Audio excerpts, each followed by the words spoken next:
Okay. I hope my voice is audible and the recording is start. Okay, very good. चलो, hello students. तो previous class में मैंने आपको समझा रही थी about carbocation, inductive effect, resonance, aromaticity के बारे में मैंने बताया था और उनका यूज कैसे करना है वो बताया था। तो अब इनका जो मेन यूज होने शुरू होता है वो इधर से होना शुरू होगा। तो please be focus and try to understand all this part. ठीक है, चलो करते हैं शुरू क्लास। तो देखो, अब जो नेक्स्ट हम लोग इंटरमीडिएट पढ़ रहे हैं, मैंने लास्ट क्लास में आपको अबाउट पढ़ाया था फ्री रेडिकल्स के बारे में। अभी हम लोग पढ़ेंगे अबाउट कार्बोकैटायंस। ठीक है, अबाउट कार्बोकैटायंस।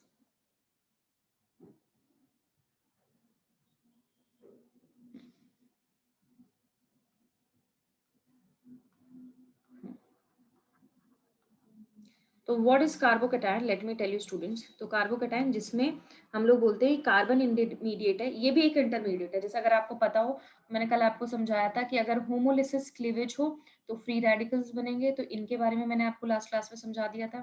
और अगर हेट्रोलिसिस क्लीवेज हो तो एक कार्बोकैटायन बनेगा और दूसरा कार्बन एनायन बनेगा, मतलब एक कैटायन बनेगा एक कार्बन एनायन बनेगा। तो अभी हम लोग कार्बोकैटायन के बारे में पढ़ रहे हैं। तो carbocation is what, it is a carbon intermediate. तो ये क्या है, कार्बन इंटरमीडिएट है विच कंटेन्स 3 bonds। ठीक है, जिसके पास होगा विच कंटेन्स 3 bond pairs। ठीक है, एंड अ पॉजिटिव चार्ज, एक पॉजिटिव चार्ज भी होगा इस तरीके से। जैसे मान लो मैंने एग्जांपल ले लिया मिथाइल कार्बोकैटायन, तो मिथाइल कार्बोकैटायन मतलब ये मेरे पास सिचुएशन होगी। अब देखो, अगर इसके ऊपर पॉजिटिव चार्ज है मतलब it will have a vacant p orbitals. ये भी याद रख लेना है, इनके पास एक वैकेंट p ऑर्बिटल होगा। वैकेंट p ऑर्बिटल होने की वजह से ये जो सब्सटेंस है, ये जो कार्बोकैटायन है, they are electrophile in nature, electron deficient होंगे। पॉजिटिव चार्ज वैसे भी इलेक्ट्रॉन डिफिशिएंट को दिखा रहा है, तो इनके पास एक इलेक्ट्रोफाइल होगा, इलेक्ट्रोफाइल की तरह एग्जिस्ट करेंगे और इनके पास वैकेंट p ऑर्बिटल होगा। ठीक है, अब इनकी मेन कैरेक्टरिस्टिक बताते हैं। तो अगर हम लोग आए इनकी हाइब्रिडाइजेशन पे, so either they are sp2 hybridized या फिर sp, जो अभी मैंने बताया दिस इज sp2 हाइब्रिडाइज्ड। फिर आता है क्लासिकल भी हो सकते हैं और नॉन क्लासिकल भी। Classical carbocation, classical and non classical. ठीक है, नेक्स्ट है कि अगर sp2 हाइब्रिडाइज्ड है, अगर sp2 हाइब्रिडाइज्ड है तो ये हमारे पास ट्राइगोनल प्लेनर शेप होगी और इनका जो बॉन्ड एंगल होगा वो होगा 120 डिग्री। क्लियर। तीसरी चीज आती है diamagnetic, and if they are diamagnetic in nature, मतलब दे आर ऑलवेज डायमैग्नेटिक, इनके पास 6 इलेक्ट्रॉन्स होंगे। क्लियर है। ओके, तो अभी मैंने आपको बताया था कि sp2 हाइब्रिडाइज्ड भी हो सकते हैं, sp हाइब्रिडाइज्ड भी हो सकते हैं। तो sp2 का एग्जांपल ये sp2 हाइब्रिडाइज्ड है। ठीक है, और sp का एग्जांपल कौन सा होगा बच्चों, so this will be sp hybridized carbocation. ध्यान से सुनना, जैसे अगर मैंने ऐसे लगा दिया, so this CH2 double bond CH positive, तो ये मेरे पास sp हाइब्रिडाइज्ड कार्बोकैटायन हो गया। ये ऐसे लगा हुआ है CH triple bond C positive, ये भी हमारे पास sp हाइब्रिडाइज्ड कार्बोकैटायन है। क्लियर है। ओके, राइट नाउ कुछ और कार्बोकैटायंस मैं आपको बता देती हूँ। जैसे मान लो अभी मैंने बताया जस्ट ये, सो दिस इज RCH2 प्लस। ठीक है, RCH double bond CH positive, जब डबल बॉन्ड के ऊपर हो तब उसको बोलते हैं विनाइलिक, ये विनाइलिक पोजीशन है, ये विनाइलिक कार्बोकैटायन हो गया। अगर एडजेसेंट पे हो, ध्यान से सुनना, ऐसे आए RCH डबल बॉन्ड CH और यहाँ पे मतलब डबल बॉन्ड के एडजेसेंट कार्बन पे अगर कार्बोकैटायन लग रहा है तो this is known as allylic carbocation, इसको बोला जाता है एलाइलिक कार्बोकैटायन। ठीक है, and this case is benzene के एडजेसेंट कार्बन पे ऐसे लग रहा है तो ये हमारे पास कहलाएगा बेंजाइल कार्बोकैटायन। ठीक है, और अगर बेंजीन के ऊपर ही लग रहा है ऐसे, ध्यान से सुनना, this is known as phenyl carbocation. ये याद रख लेना, इन जनरल आपसे टर्मिनोलॉजी किसी क्वेश्चन में आपको मिल सकती है। तो एलाइलिक कौन से होंगे, तो यहाँ पे थोड़ा मेन फोकस करने वाली बात है ये। ठीक है, एलाइलिक थोड़ा फोकस करो इस पे। तो what is allylic, so CH double bond CH। ठीक है। तो अगर डबल बॉन्ड के एडजेसेंट कार्बन पे अगर लग रहा हो कार्बोकेटाइन तो एलाइलिक कहलाएगा, और डबल बॉन्ड के सर पे लग रहा हो तो विनाइलिक। ठीक है। नेक्स्ट आता है स्टेबिलिटी ऑफ कार्बोकेटाइन। तो कौन से फैक्टर्स हैं जो कार्बोकेटाइन की स्टेबिलिटी को एक्सप्लेन करेंगे, right. So next I am telling you about stability. तो वही है फैक्टर्स जो कल हमने इलेक्ट्रॉनिक इफेक्ट पढ़े थे। Stability of carbocation can be introduced by, ठीक है। तो कौन कौन से फैक्टर्स अफेक्ट करेंगे। सबसे पहला आता है हमारे पास एरोमेटिसिटी, ठीक है। देन हम लोग बोलेंगे रेजोनेंस स्टेबलाइजेशन, ठीक है। रेजोनेंस की वजह से भी स्टेबिलिटी इंक्रीज होगी। और प्लस एम इफेक्ट अगर लग रहा है, प्लस एम इफेक्ट, ठीक है। Plus M effect like due to substituents like which contains lone pair of electron plus m, जिनके पास lone pair of electrons हो, जैसे OH हो गया, NH2 हो गया, तो इनकी वजह से भी हमारे पास स्टेबिलिटी इंक्रीज होगी। ठीक है। फिर आता है हाइपर कॉन्जुगेशन, और लास्ट में आएगा इंडक्टिव, और इंडक्टिव में कौन स्टेबिलिटी इंक्रीज करेगा, प्लस आई। ठीक है। तो प्लस आई इफेक्ट की वजह से भी स्टेबिलिटी इंक्रीज होगी। चलो let's study them one by one, ठीक है। तो अगर मैं यहाँ पे एक एक्सप्लेन करूँ ऑर्डर, ध्यान से सुनना। अगर मेरे से पूछा जाए कि ये एक केस है, प्लीज अंडरस्टैंड, ठीक है। दूसरा केस है ये वाला, ठीक है। और तीसरा केस है ये वाला, ठीक है। तो इन तीनों कार्बोकेटाइन में से कौन सबसे ज्यादा स्टेबल होगा अगर हमसे पूछा जाए, तो यहाँ पे हम लोग सीधा सीधा बोल रहे हैं। तो ये क्या कर रहा है बच्चों, इट इज अंडरगोइंग रेजोनेंस, और इसके केस में रेजोनेटिंग स्ट्रक्चर सबसे ज्यादा होंगे फर्स्ट में। इसमें आते हैं ये भी रेजोनेंस कर रहा है, तो इसमें भी रेजोनेटिंग स्ट्रक्चर ज्यादा होंगे। अब इसमें हम लोग क्या कंसिडर करेंगे, हाइपर कॉन्जुगेशन। तो इसके हाइपर कॉन्जुगेटिंग स्ट्रक्चर्स कितने होंगे, 3 होंगे। कैसे 3 होंगे, कल मैंने आपको बताया था एल्फा कार्बन है ना। अल्फा कार्बन पे जितने भी हाइड्रोजन अटैच होंगे, मतलब alpha hydrogen will equivalent to hyperconjugating structure. तो अगर स्टेबिलिटी बतानी हो तो this will be more stable than this one, clear. अब हमारे पास ऐसी भी सिचुएशन आती है, ध्यान से सुनना, ऐसी भी सिचुएशन आती है the carbocation which is not possible, ठीक है। Carbocations which are not possible, जो पॉसिबल ही नहीं है, नॉट पॉसिबल। उसका रीजन है ये, ब्रिज हेड पोजीशन पे जो होंगे कार्बोकेटाइन नॉट पॉसिबल, वो कौन से कार्बोकेटाइन है, जो ब्रिज हेड पोजीशन पे। अभी आपको याद है ब्रिज हेड पोजीशन कौन सी, मैंने आपको आईयूपीएसी जब पढ़ाया था तब मैंने आपको बताया था जो हमारे पास रिंग्स होंगी, फ्यूज्ड रिंग्स होंगी, उसके केस में हम लोग बोलते हैं, जैसे मान लो अगर ये रिंग है, ठीक है। Now you can see here ये वाला, so positive charge at this position is carbocation, ये जो हमारे पास इधर है, तो ये हमारे पास किस तरह आ रहा है बच्चों, ये ब्रिज हेड पोजीशन पे आ रहा है। So this is at bridge head, bridge head position पे। तो ये कार्बोकेटाइन कभी स्टेबल नहीं होगा। इसका रीजन मैं बताती हूँ। और मान लो अगर मेरे को ऐसा एग्जांपल दे दिया जाए, ये भी ब्रिजिंग है, ठीक है। तो अगर इस पोजीशन पे कार्बोकेटाइन मिल रहा है वो भी स्टेबल नहीं होगा। उसका रीजन है, उसका रीजन ये है बच्चों, क्योंकि देखो ये हमारे पास जो होगा यहाँ पे स्ट्रक्चर, ये sp3 हाइब्रिडाइज्ड है। क्या है बच्चों, ये जो कार्बन है these are sp3 hybridized. sp3 hybridized मतलब स्ट्रक्चर कैसा होगा, नॉन प्लेनर होगा, ठीक है। sp3 हाइब्रिडाइज्ड छोड़ो, sp3 हाइब्रिडाइज छोड़ो और sp3 भूल जाओ इसको। तो मतलब ये देखो ये कैसा है, उठा हुआ स्ट्रक्चर है। मतलब अगर ये मेरे पास रिंग प्लेन में है, if this is in plane, तो ये उस प्लेन के ऊपर जाएगा, ऐसे ये ऊपर है यहाँ पे और ये ऐसे कनेक्ट हो रहा है, मतलब ये आउट ऑफ द प्लेन है। सो ये वाला जो ये जो ब्रिज हेड वाले कार्बन है, so these are out of plane, out of plane है ना। और ये पोजीशन जो रिप्रेजेंट करेगी वो रिप्रेजेंट कर रही है कि मतलब यहाँ पे जो स्टीरियोकेमिस्ट्री है दैट इज नॉन प्लेनर। कैसी होनी चाहिए, that should be non planar, ठीक है। अगर मैं यहाँ पे बात करूँ ये क्या होनी चाहिए, नॉन प्लेनर आनी चाहिए। लेकिन अभी मैंने आपको बताया था कि कार्बोकेटाइन sp2 हाइब्रिडाइज्ड होंगे, और sp2 है तो स्ट्रक्चर कैसा होगा, ट्राइगोनल प्लेनर होना चाहिए। स्ट्रक्चर कैसा आना चाहिए, ट्राइगोनल प्लेनर आना चाहिए। लेकिन अगर हम इसको प्लेनर बनाते हैं, अगर मैं इसको प्लेन बनाती हूँ तो स्ट्रक्चर कैसा हो जाएगा, कोलैप्स हो जाएगा। तो देखो एक ही पॉइंट पे दो बातें अलग अलग वैलिड नहीं कर सकती। मतलब एक बार हम लोग बोल रहे हैं कि it should B non planar, और कार्बोकेटाइन लगने की वजह से क्या होना चाहिए, प्लेनर होना चाहिए। तो मतलब या तो ये प्लेनर रहेगा या ये मॉलिक्यूल ही नहीं रहेगा, है ना। तो इस पोजीशन पे कभी भी एग्जिस्ट नहीं करेगा। Why? Because this position is meant to be non planar, but due to the plus charge it should be planar, so that's why the structure will collapse. अगर यहाँ पे कार्बोकेटाइन लगा तो स्ट्रक्चर कोलैप्स हो जाएगा, सो this will not exist. तो bridge head position पे कभी भी कार्बोकेटाइन एग्जिस्ट नहीं करेगा, ठीक है। और इन्हीं कार्बोकेटाइन को हम लोग बोलते हैं, so these carbocations are known as non classical carbocation. So such type of carbocation are known as non-classical carbocation.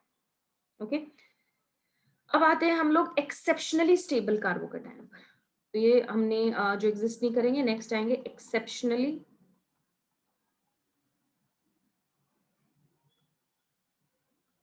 Stable carbocation. ठीक है, तो एक्सेप्शनली स्टेबल कार्बोकेटाइन में पढ़ लेते हैं जैसे हो गया ये, ठीक है। इसका रीजन मुझे सोच के बताओ कि क्या होगा, why they are exceptionally stable.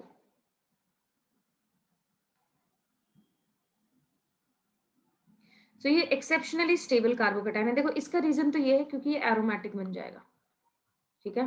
क्यों बन जाएगा वो मैंने पिछली क्लास में पढ़ाया था, ठीक है। तो एरोमेटिसिटी आने की वजह से, देखो ये अगर हम लोग इसको ऐसे कंसिडर कर रहे हैं, मतलब इनिशियली मानो कि मेरे पास ये कंपाउंड था, what was this one, non planar, non aromatic हो गया, नॉन सॉरी प्लेनर है, बट ये वाला कार्बन sp3 हाइब्रिडाइज्ड है, तो ये हमारे पास कैसा हो जाएगा, नॉन एरोमेटिक हो जाएगा।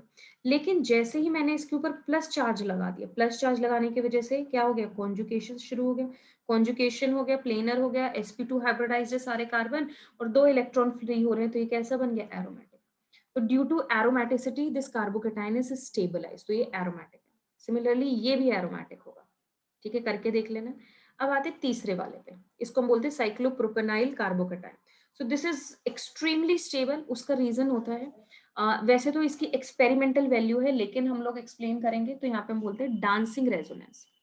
डांसिंग रेजोनेंस की वजह से this is more stable. Actually इसका अगर मैं आपको ट्रूली बताऊं तो यहाँ पे सीधा सीधी बात है, हम लोग बोलते हैं कि एक्सपेरिमेंटल जब हमने वैल्यूज चेक करी, इसकी स्टेबिलिटी चेक करी, तो ये बहुत ज्यादा स्टेबल कंपाउंड आया गया। फिर बाद में इसकी थ्योरी बनाई गई कि why this is the most stable carbocation, क्यों ये सबसे ज्यादा स्टेबल कार्बोकेटाइन है। उसका रीजन है ये, ध्यान से सुनना। तो ऐसा हम लोगों ने पढ़ा, क्योंकि देखो जब भी 3 मेंबर्ड रिंग की बात कर रहे हैं, ध्यान से सुनना, 3 मेंबर्ड रिंग काफी अनस्टेबल है, ठीक है। और यहाँ पे जब बॉन्ड बनता है तो ये कुछ ऐसे बॉन्ड बनता है पी के बीच में, प्लीज अंडरस्टैंड दिस वन, ठीक है। ये मैंने एक इधर ले लिया, ठीक है। तो यहां से ये वाला कार्बन,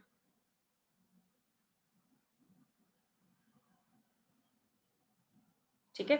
तो अगर हम लोग बात करें तो दिस बॉन्ड इज एक्चुअली, जो हम लोग ये ऐसे बना रहे हैं ना, तो ये बॉन्ड कैसे बन रहा है बच्चों, so this bond is forming like this one,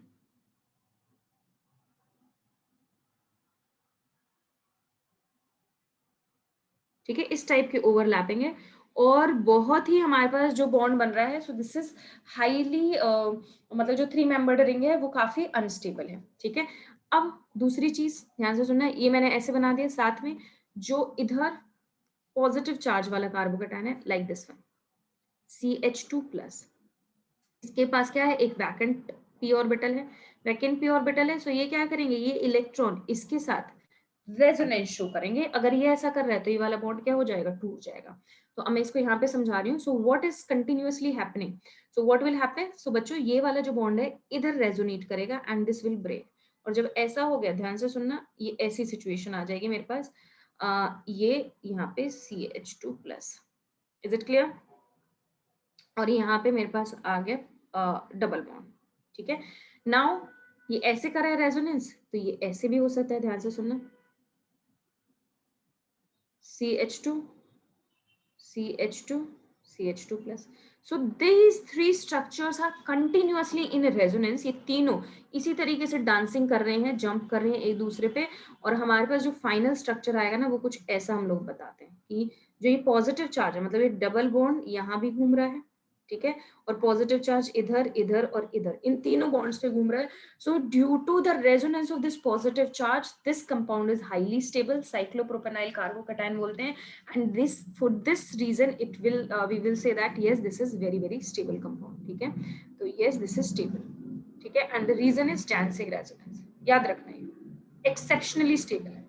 और अगर आपसे कोई कंपेयर भी करवाए ना, ध्यान से सुनना, if anybody is doing the comparison between these, मैंने यहाँ पे लगा दिया, ध्यान से सुनो, ये लगा दिया, एक कार्बोकैटायन इधर लगा दिया और यहाँ पे कार्बोकैटायन लगाया. ठीक है, अगर आपसे कोई पूछे विच इज मोर स्टेबल, तो हमेशा your answer will be this one. So this is exceptionally stable carbocation. ठीक है, चलो बढ़िया. ठीक है, अभी जैसे अगर मान लो मैं आपको एक क्वेश्चन देती हूँ, इन तीनों में से कौन सा सबसे ज्यादा स्टेबल होगा. ये मैंने ऐसे बना दिया है.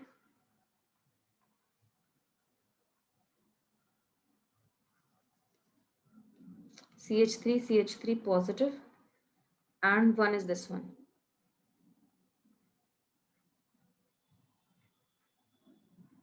ठीक है, and now I'm giving this as a ranking 1, this is 2 and this is 3.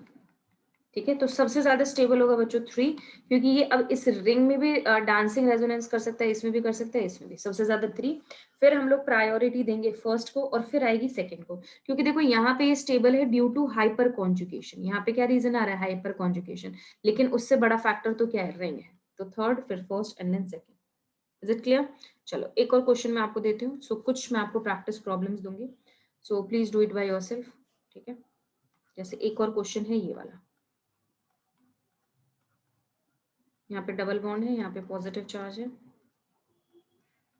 यहाँ पे डबल बॉन्ड है, ये और ये पॉजिटिव चार्ज है, and then one more molecule,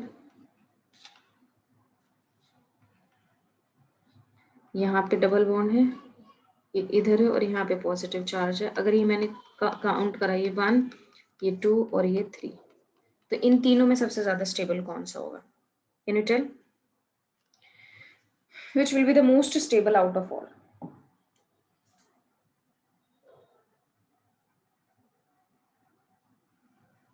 ठीक है, तो कौन सा सबसे ज्यादा स्टेबल होगा बच्चों, तो हम लोग बोलेंगे थर्ड. क्यों है थर्ड, देखो रीजन देखो, ये क्या कर सकते हैं, this can undergo resonance, resonance कर रहा है. ठीक है, क्लियर. फिर दूसरा फैक्टर आता है हाइपर कॉन्जुगेशन. रेजोनेंस के बाद चेक करो हाइपर कॉन्जुगेशन. ठीक है, तो मैं हाइपर कॉन्जुगेटिंग स्ट्रक्चर्स देख रही हूँ इसको, तो मैं स्ट्रक्चर को दोबारा इधर ड्रॉ करती हूँ and I am assuming the hyper conjugating structures. तो कार्बोकैटायन जब इस पोजीशन पे है ना, तो अल्फा कार्बन कौन सा हो गया, ये अल्फा हो गया, ये अल्फा हो गया और ये वाला हो गया. इसके तो कंसिडर नहीं करेंगे. तो अभी इसके कितने हाइड्रोजन है बच्चों, यहाँ पे 3, और इसके कितने बच्चों यहाँ पे 5, तो इसके पास हाइपर कॉन्जुगेटिंग स्ट्रक्चर हो गए 5. क्लियर. अब आते हैं सेकंड वाले केस में, तो ये रेजोनेंस कर रहा है, साथ में अगर मैं हाइपर कॉन्जुगेटिंग स्ट्रक्चर्स देखूं तो यहाँ पे यही अल्फा है, तो इसके कितने स्ट्रक्चर्स होंगे, तो ये रेजोनेंस कर रहा है और साथ के साथ इसके हाइपर कॉन्जुगेटिंग स्ट्रक्चर्स हैं सिर्फ 2. अब आते हैं इस वाले पे, तो क्या इसमें रेजोनेंस हो पाएगी, रेजोनेंस हो पाएगी, यहाँ पे नहीं, इसके बाद कोई रेजोनेंस नहीं होगी. तो इसमें रेजोनेंस नहीं है, सिर्फ हाइपर कॉन्जुगेशन है. और हाइपर कॉन्जुगेशन भी क्या है, यही अल्फा कार्बन है इसके लिए तो, और कितने हैं इसके पास हाइड्रोजन, 1, तो हाइपर कॉन्जुगेटिंग इज 1. तो उसी तरीके से जाना है. तो third will be the most stable, then second and then first. Fine बच्चों, क्लियर है. ओके, चलो एक कंपाउंड और देते हैं, try to understand for this one. इसको और मैं समझाती हूँ.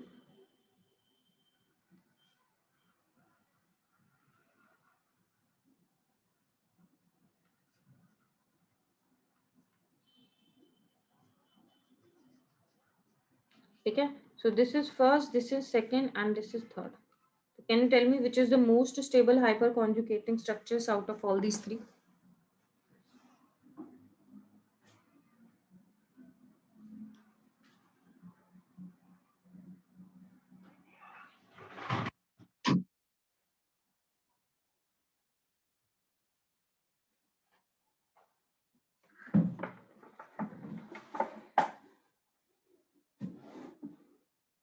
कौन सबसे ज्यादा स्टेबल है इनमें से, तो अगर हम लोग इनको समझें ध्यान से देखो. So this oxygen has lone pair, yes it can show resonance. This has lone pair but यहाँ पे कोई रेजोनेंस नहीं होगा, इसके पास भी लोन पेयर है, रेजोनेंस कर सकता है. ठीक है, तो अब सबसे ज्यादा रेजोनेटिंग स्ट्रक्चर देखो, यहाँ पे रेजोनेंस हो रही है, इधर रेजोनेंस नहीं हो रही, इधर रेजोनेंस हो रही है। तो अब जिन जिन में रेजोनेंस हो रही है तो उनमें हम लोग देखेंगे कि किसके रेजोनेटिंग स्ट्रक्चर्स ज्यादा है। देखो यहाँ पे कितना, तीन रेजोनेटिंग स्ट्रक्चर्स बनेंगे, यहाँ पे सिर्फ एक बनेगा। तो first will be the most stable, फिर हमारे पास आएगा थर्ड, और फिर आएगा सेकेंड। ऐसे हम लोग करेंगे, ठीक है। क्लियर है बच्चों? तो इस तरीके से होगा। नेक्स्ट जो इंपॉर्टेंट चीज है इसमें अबाउट कार्बोकैटायन वो ये है कि carbocation can undergo rearrangement, carbocation rearrangement कर सकता है when it is not stable, जब ये स्टेबल नहीं है। अगर देखो कार्बोकैटायन स्टेबल नहीं है तो it can undergo rearrangement when it is can undergo rearrangement when it is not stable to get more stability, ज्यादा स्टेबिलिटी पाने के लिए। अगर ये स्टेबल नहीं है और इसको ऐसा लग रहा है कि इसको ज्यादा स्टेबिलिटी मिल सकती है तो ये रीअरेंजमेंट करेगा, ठीक है। ठीक है, फिर यहाँ पे एक और इंपॉर्टेंट बात, all carbocation, just a second, not all carbocation, सभी carbocation, not all carbocation, carbocations rearrange, सभी कार्बोकैटायन रीअरेंज नहीं करेंगे, ओनली दोज, सिर्फ वही करेंगे, which can produce more stable carbocation. तो सभी कार्बोकैटायन रीअरेंजमेंट नहीं कर सकते, सिर्फ वही रीअरेंजमेंट करेंगे जो ज्यादा स्टेबल कार्बोकैटायन प्रोड्यूस कर सकते हैं।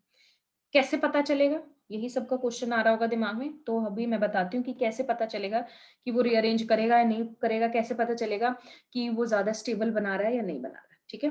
ठीक है, अब इसका ड्राइविंग फोर्स क्या है, क्यों कार्बोकैटायन रीअरेंज करता है? तो सबसे पहला ड्राइविंग फोर्स है, ड्राइविंग फोर्स फॉर रीअरेंजमेंट, मतलब क्यों कर रहा है रीअरेंजमेंट? तो भाई सब स्टेबल होना चाहते हैं, तो ये भी होना चाह रहा है, टू गेट मोर स्टेबिलिटी।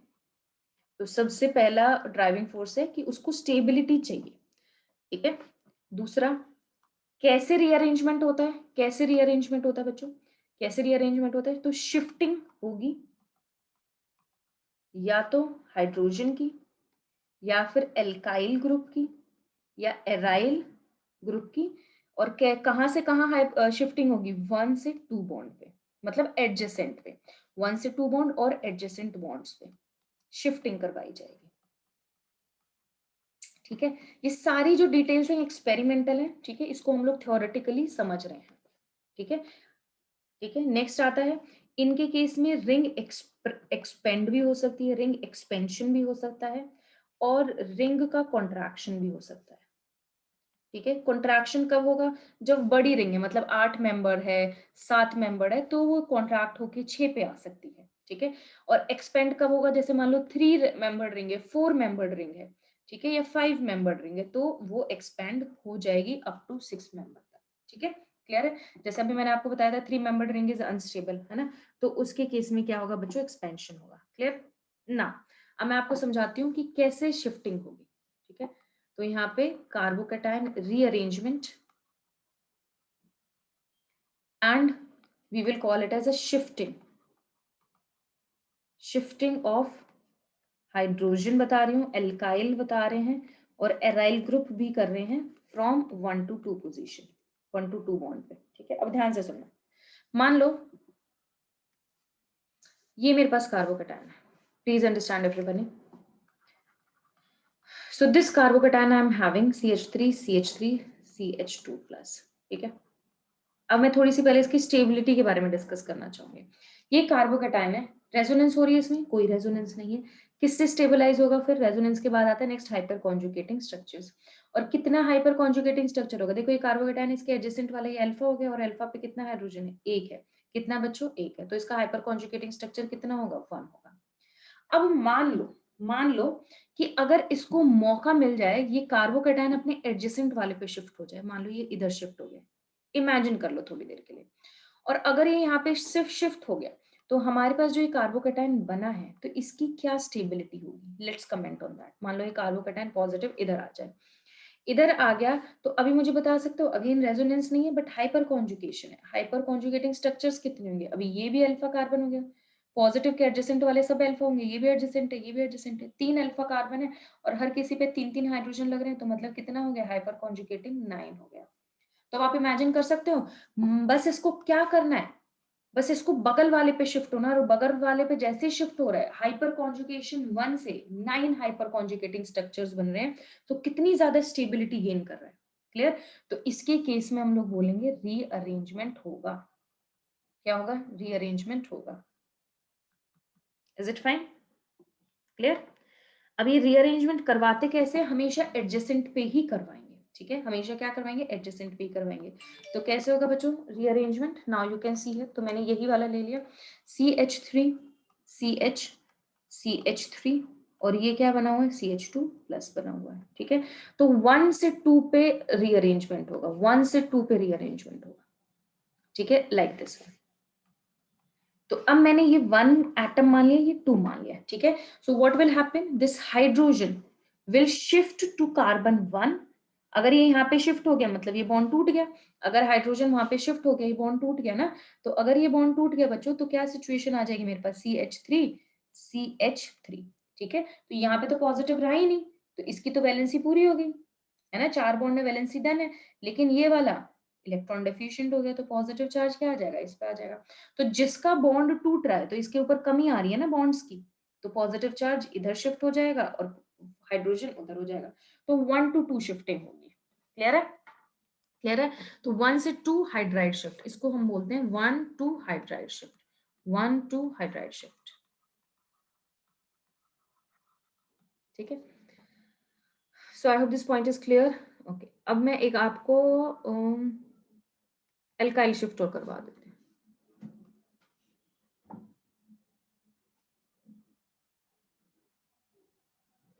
जैसे मान लो ये सिनेरियो है, मान लो ये मेरे पास फिनाइल ग्रुप लग रहा है, मैं फिनाइल बना ही देती हूँ।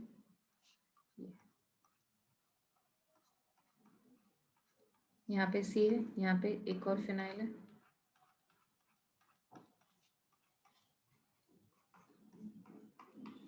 और यहाँ पे आ रहा है पॉजिटिव, सॉरी इधर नहीं, इधर है पॉजिटिव,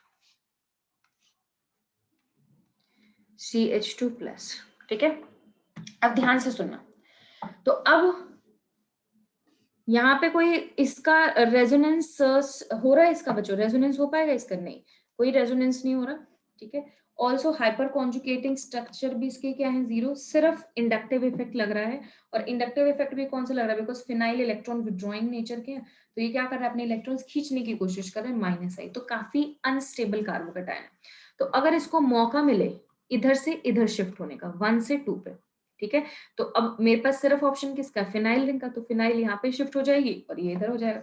तो यहाँ पे क्या हो गया बच्चों? Now as you can see है, सो शिफ्टिंग के बाद मेरे पास ये सिचुएशन आ गई है, बॉन्ड C, यहाँ पे एक और मेरे पास रिंग लगी हुई है ऐसे, and here it will be CH2, और यहाँ पे रिंग मैंने इधर पहुंचा दिया, और पॉजिटिव चार्ज किधर आ जाएगा? इधर आ जाएगा। तो रिंग शिफ्ट होके सेकंड कार्बन पे चली गई, पॉजिटिव चार्ज 1 पे आ गए, तो ये मेरे पास स्टेबिलिटी हो जाएगी। Now you can see this carbocation is, इसके रेजोनेंस है किसमें? 2 रिंग्स में रेजोनेंस कर रहा है, और साथ में हाइपर कॉन्जुगेटिंग स्ट्रक्चर्स कितने इसके? 2 हैं। As you can see this is alpha carbon. Is it fine? ठीक है, अब बात आती है कि ये तो प्योरली फिनाइल रिंग था, अगर मेरे पास चॉइस हो ये, ध्यान से सुनना, ये चॉइस हो CH3, यहाँ पे H भी लग रहा है और यहाँ पे फिनाइल ग्रुप भी लग रहा है, ठीक है, और यहाँ पे CH2 प्लस है। So now which will shift out of all these? Hydrogen होगा, मिथाइल होगा, या फिनाइल होगा? ठीक है, वो आपको सोचना है। ठीक है, मैं आपको तरीका बता देती हूँ। तो सबसे पहले जो शिफ्टिंग का ऑर्डर है बच्चों, सबसे पहले हाइड्राइड शिफ्ट होगा। ठीक है, तो अभी now as you can see here, देखो जैसे ही हाइड्राइड गया यहाँ पे, हाइड्राइड गया, तो मेरे पास क्या आ जाएगा इधर? मान लो यहाँ पे आ गया CH3, पॉजिटिव चार्ज इधर आ जाएगा, ये मेरे पास सिचुएशन बन जाएगी, ये CH3। क्लियर? अगर यहाँ पे हाइड्राइड शिफ्ट हो रहा है, अगर क्या शिफ्ट हो रहा है? हाइड्राइड। अब अगर मैं दूसरा केस लगा रही हूँ, ये केस 1 हो गया, अगर एल्काइल शिफ्ट होता, मतलब मिथाइल शिफ्ट होता, मिथाइल अगर यहाँ पे जाता, तो मेरे पास क्या सिचुएशन आ जाती? यहाँ पे CH, मिथाइल शिफ्ट हो रहा है ना, ध्यान से सुनना, ऐसे ही बना देते जैसे बना हुआ है। तो मिथाइल उधर वाले कार्बन पे चला गया, ये मेरे पास ये हो जाएगा CH2 CH3 और ये मेरे पास क्या हो गया पॉजिटिव चार्ज। अब तीसरा केस लेते हैं, जब एराइल शिफ्ट होता मतलब फिनाइल शिफ्ट होगा।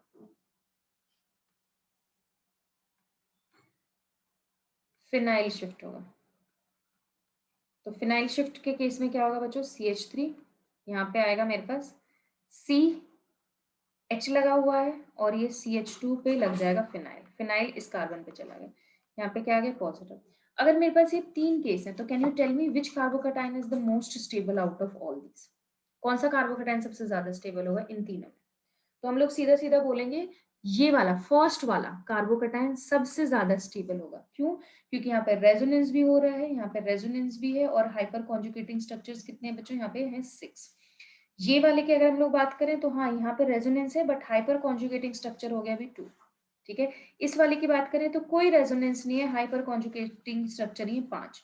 तो सबसे ज्यादा कौन स्टेबल होगा, फर्स्ट, फिर कौन आएगा मेरे पास सेकंड और फिर कौन आएगा third. Now you can imagine कि किसकी शिफ्टिंग करवानी है। तो ये शिफ्ट नहीं होगा, इस तरीके का शिफ्ट नहीं होगा, सिर्फ हाइड्राइड शिफ्ट होगा and the carbocation formed will be this one.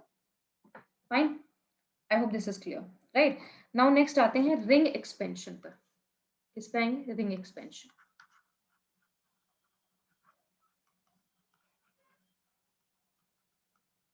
ठीक है, रिंग एक्सपेंशन पर, और फिर हम लोग पढ़ेंगे रिंग कॉन्ट्रैक्शन। ठीक है, तो कार्बोकैटायन रीअरेंजमेंट कैन अंडरगो, देखो कार्बोकैटायन का रीअरेंजमेंट ही कर रहे हैं, 1-2 शिफ्ट ही करवाएंगे, लेकिन उसकी वजह से रिंग एक्सपैंड हो सकती है। कैसे, ध्यान से सुनना।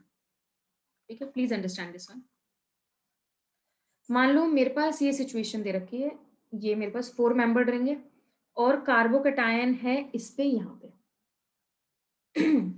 हियर द कार्बोकैटायन इज, ठीक है, कार्बोकैटायन बच्चों इधर है।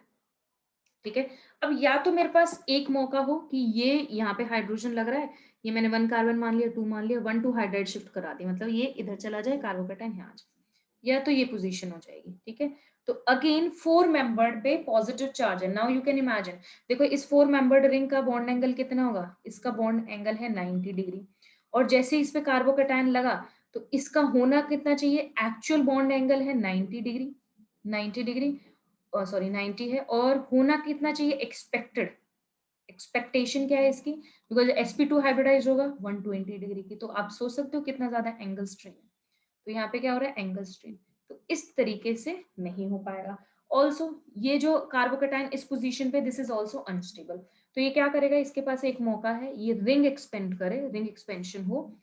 ठीक है, कैसे होगी रिंग एक्सपेंशन, देखो ऐसे, मान लो ये पॉजिटिव चार्ज है, 1-2 शिफ्ट करवाना है। ठीक है, अभी हाइड्राइड नहीं होगा, एल्काइल शिफ्ट होगा। ठीक है, ध्यान से सुनना कैसे, ये मेरे पास फर्स्ट कार्बन है, इस पे ये एल्काइल ग्रुप लगा हुआ है ना, ये भी एल्काइल ग्रुप है, तो किसी को भी शिफ्ट करवा दो, एक ही बात है।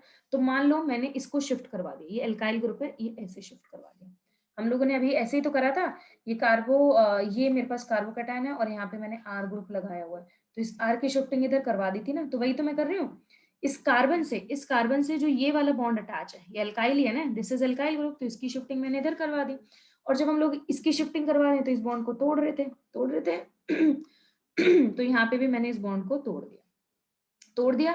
तो अब मेरे पास क्या सिचुएशन आएगी, ध्यान से सुनना, क्या सिचुएशन आएगी, ये मैंने ऐसे ही बना दिया इसको ताकि आपकी अंडरस्टैंडिंग क्लियर हो जाए। ठीक है, तो ये मेरे पास 1 पोजीशन थी, ये 2 थी। ठीक है, अब ये बॉन्ड टूटा है तो ये सीधा बॉन्ड कहाँ जुड़ेगा, यहाँ जुड़ गया, क्लियर है, ये बॉन्ड तोड़ के उधर जोड़ दिया। अब पॉजिटिव चार्ज किधर आएगा बच्चों, देखो इसका बॉन्ड टूटा, ये वाला ध्यान से सुन लें, जिसको मैं येलो बना रही हूँ, इसका बॉन्ड टूटा, जुड़ गया, कोई बॉन्ड में कमी आई इसमें नहीं, पहले जितने बॉन्ड थे उतने ही होंगे। तो यहाँ से अगर इसका टूट रहा है तो जुड़ भी तो रहा है ना, लेकिन अगर मैं इस कार्बन 1 को देख रही हूँ, इसको अगर मैं देख रही हूँ, तो यहाँ से टूटा, क्या इसका दोबारा कोई नया बॉन्ड बना, नहीं बना, तो पॉजिटिव चार्ज कहाँ जाएगा, इस पोजीशन पे आएगा। तो पॉजिटिव चार्ज क्या आ गया, इस पोजीशन पे, तो अब मेरे पास नया कंपाउंड क्या हो गया बच्चों, this is the new compound, right. तो अब इसका एंगल स्ट्रेन कम होगा, कैसे कम होगा, तो देखो अगर हम लोग 5 मेंबर्ड रिंग की बात करें तो 5 मेंबर्ड में, ठीक है, तो 5 मेंबर्ड रिंग में बॉन्ड एंगल अगर हम लोग देख रहे हैं तो अराउंड 100 एंड इसका बॉन्ड एंगल थोड़ा सा इंक्रीज हो जाएगा, मतलब ये 120 के आसपास पहुंचेगा। ठीक है, क्लियर है।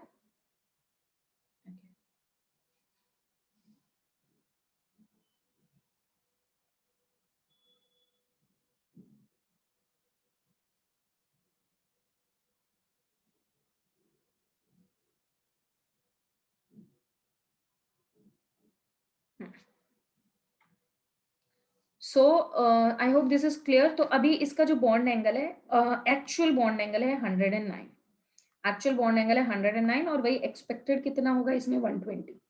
एक्सपेक्टेड कितना है 120। अब डिफरेंस अगर मैं निकाल रही हूँ तो अब डिफरेंस कितना आ रहा है बच्चों इसमें, if you want to calculate, so what is the difference coming out as around 11 degree का स्ट्रेन आ रहा है। तो कितना स्ट्रेन आ रहा है 11 डिग्री का एंगल स्ट्रेन, ठीक है। और यहाँ पे कितना आ रहा था बच्चों, तो यहाँ पे कितना स्ट्रेन आ रहा था, यहाँ पे आ रहा था 30 डिग्री का स्ट्रेन। तो कैन यू इमेजिन 30 से 11 कर दिया तो स्ट्रेन कम हो रहा है, तो yes ring expansion will takes place. तो जो भी हमारे पास इस टाइप की रिंग्स होंगी 4 मेंबर्ड वाली कन्वर्ट हो जाएंगी 5 मेंबर्ड में। अब यहाँ पे मेन क्वेश्चन आता है ये वाला, ध्यान से सुनना, ये वाला, ये जो साइक्लोप्रोपाइल मिथाइल कार्बोकेटायन है, ये क्या इसका एक्सपेंशन होगा, नहीं, इसका एक्सपेंशन नहीं होता। व्हाई, क्योंकि अभी तो मैंने थोड़ी देर पहले बताया था this is exceptionally stable, exceptionally stable है, स्टेबल है ये cyclopropyl, cyclopropyl methyl carbocation stable है, तो इसका फर्दर रिंग एक्सपेंशन नहीं होगा। क्लियर। तो अभी मैं दोबारा इसको बता देती हूँ। अभी मैंने आपको जो एग्जांपल बताया कि अगर 4 मेंबर्ड रिंग है, 3 मेंबर्ड वाला इस तरीके का है तो एक्सपेंशन नहीं होगा। 4 मेंबर्ड वाली है तो this will convert into 5 membered ring. और अगर 5 मेंबर्ड अगर मेरे पास है ये,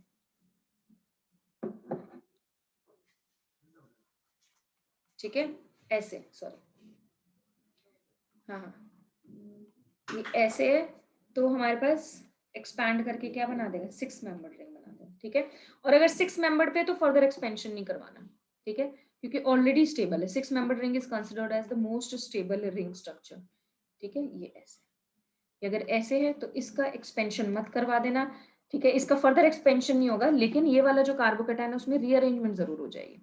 क्या रीअरेंजमेंट होगी, 1 पोजीशन है 2 है, यहाँ पे हाइड्राइड इधर शिफ्ट हो जाएगा और इसमें एक्चुअली ये ऐसे पहुंच जाएगा, ऐसे, है ना। क्योंकि अगर आप हाइपर कॉन्जुगेटिंग स्ट्रक्चर्स देखो, इसके कितने थे बच्चों, ये अल्फा कार्बन था, एक ही हाइपर कॉन्जुगेटिंग स्ट्रक्चर था। अब इसके कितने हो जाएंगे, 2 या 3 हाइड्रोजन, और यहाँ पे कितने हाइड्रोजन है, 2 हाइड्रोजन है, ठीक है। सो सब अल्फा कार्बन है, ये भी अल्फा, ये भी अल्फा, ये भी अल्फा। तो इसका हाइपर कॉन्जुगेटिंग स्ट्रक्चर कितना हो जाएगा, 3 और 2 5 और 2 7 7। तो yes this will be more stable. तो रीअरेंजमेंट होगा बट एक्सपेंशन नहीं होगा। I hope this point is clear, ठीक है। चलो let's move on to the another part, ring contraction, ठीक है। तो रिंग कॉन्ट्रैक्शन जो बड़ी रिंग्स होंगी, मतलब जैसे 7 मेंबर्ड रिंग होगी वो 6 में कन्वर्ट हो जाएगी, 8 मेंबर्ड रिंग होगी वो 7 में कन्वर्ट हो जाएगी। तो ये अब हम लोग केस पढ़ रहे हैं रिंग कॉन्ट्रैक्शन। तो रिंग कॉन्ट्रैक्शन भी वही 1 to एल्काइल शिफ्ट का ही एग्जाम्पल है। कैसे, लेट्स अंडरस्टैंड। मान लो मेरे पास ये रिंग है, ये वाली रिंग दे रखी है 7 मेंबर्ड रिंग, इस तरीके से, ठीक है। नाउ देखो ये मेरे पास 1 पोजीशन आ गई, ये 2 पोजीशन आ गई, क्लियर। तो अब मुझे कार्बोकेटायन शिफ्ट करना है, कैसे करेंगे बच्चों, हमारे पास यहाँ पे फिर से फर्दर शिफ्टिंग होगी और ये शिफ्टिंग कुछ ऐसे होगी।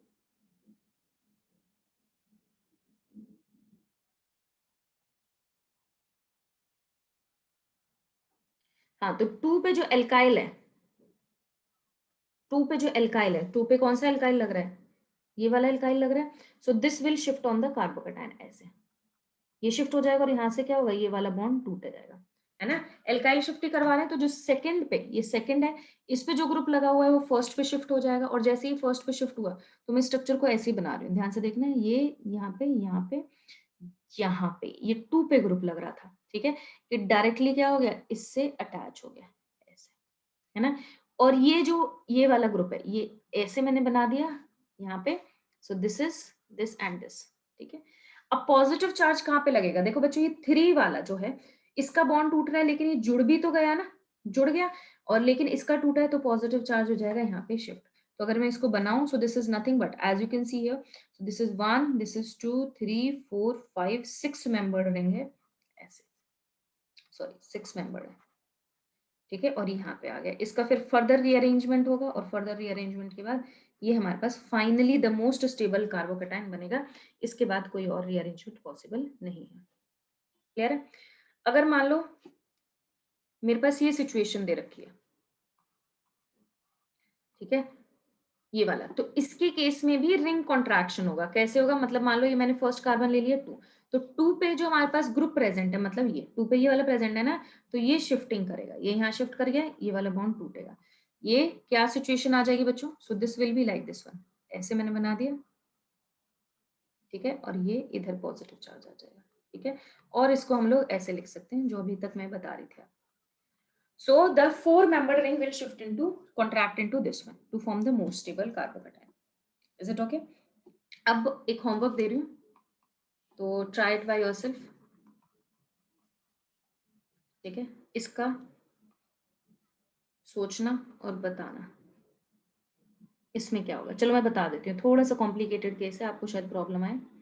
ऐसे मैंने बनाया हुआ है, ऐसे, ठीक है। तो इसका रीअरेंजमेंट क्या होगा, ठीक है, ध्यान से सुनना। सबसे पहले please understand this one, please understand this one. ये मेरे पास 7 मेंबर तो है ही, और साथ के साथ जो ये छोटी वाली बन रही है 4 मेंबर रहेंगे, 4 मेंबर है। तो अब देखो क्या होगा, ध्यान से सुनना। ये मैंने फर्स्ट कार्बन मान लिया और ये सेकंड कार्बन मान लिया, ठीक है। तो यहाँ पे रिंग में स्ट्रेन ज्यादा आ रहा है, तो ये जो सेकंड पे अल्काइल ग्रुप है, ये वाला ग्रुप, ये जाएगा यहाँ से, बॉन्ड टूटेगा और ये इधर चला जाएगा। तो अगर ये इधर गया, ध्यान से देखो, ये 7 मेंबर वैसे ही है, ठीक है। ये वाला किसके साथ जुड़ गया, इसके साथ जुड़ गया। पॉजिटिव चार्ज कहाँ आ जाएगा, यहाँ आ जाएगा, और यहाँ पे 2 ग्रुप्स लगे हुए हैं। नेक्स्ट पे क्या होगा, तो अगेन शिफ्टिंग हो सकती है, अब फिर से शिफ्टिंग होगी, 1-2 शिफ्टिंग होगी, ठीक है। तो ये जो एल्काइल शिफ्ट है ये यहाँ चला जाएगा और मेरे पास ये सिचुएशन आ जाएगी। अगर नहीं समझ में आए तो you can contact me through the WhatsApp, आपको पता है कैसे करना है। कंफ्यूजन आए तो पूछ लेना। ये इधर चला गया, ये इधर चला गया, पॉजिटिव चार्ज हो गया ये। तो अब इसमें ये मोस्ट स्टेबल कार्बोकैटायन है, तो रीअरेंजमेंट तब तक होगी जब तक कि मोस्ट स्टेबल अरेंजमेंट ना मिल जाए।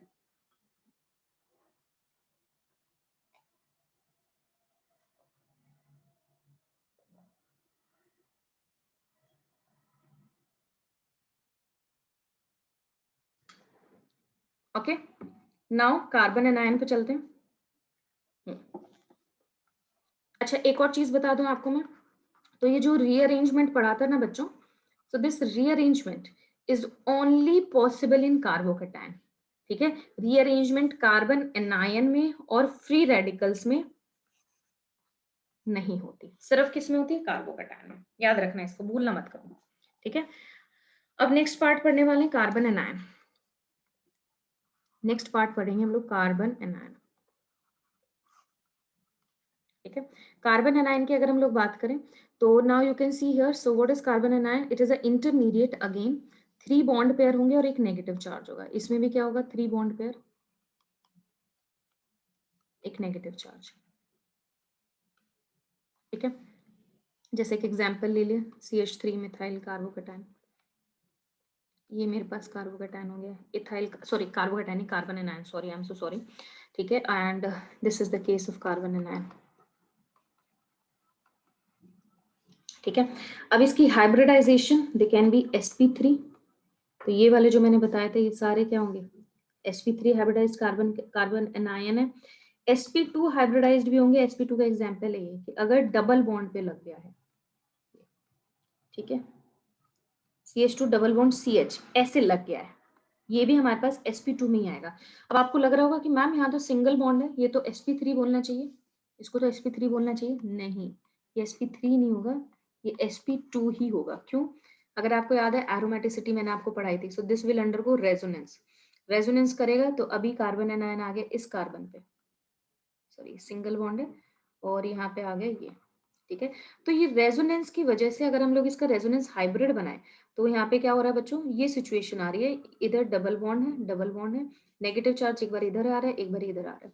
So this negative charge and double bond is continuously in resonance. तो हम लोग ऐसा मान के चलते हैं कि इसकी स्पीड इतनी फास्ट होगी कि सारे के सारे जो कार्बन एनायन पोजिशन होंगे सब हमारे पास जो होगा, so they all will be sp2 hybridized. Next आता है ये sp, तो sp हमारे पास जो ट्रिपल बॉन्ड पे लग रहा है ऐसे,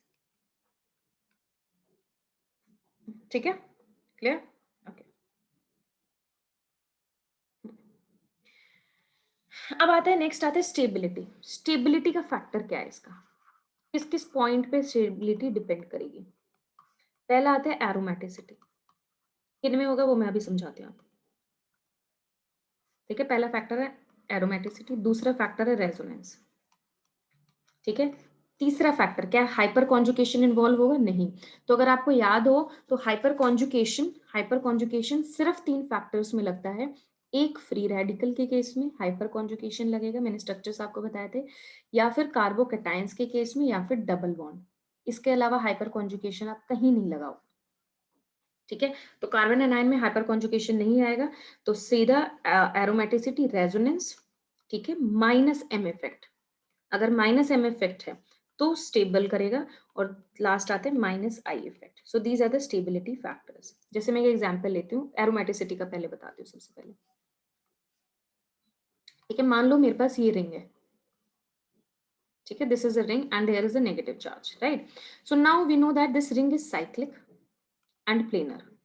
ठीक है, is all atoms are sp2 hybridized? Yes, all will be sp2 hybridized because they are continuously in resonance. तो ये है क्या है, कॉन्जुकेशन हो रहा है, तो अभी डबल बॉन्ड इधर आ गया, फिर ये नेगेटिव इधर आ जाएगा, फिर ये इधर आएगा, फिर ये इधर आ गया। ठीक है, फिर हमारे पास ये सिचुएशन आ जाएगी, ये इधर, ये इधर, और यहाँ पे क्या आ गया, negative. So what is happening students, so continuously it is showing the resonance. ठीक है, फिर से इधर आ जाएगा। ठीक है, तो आप बना सकते हो रेजोनेटिंग स्ट्रक्चर्स।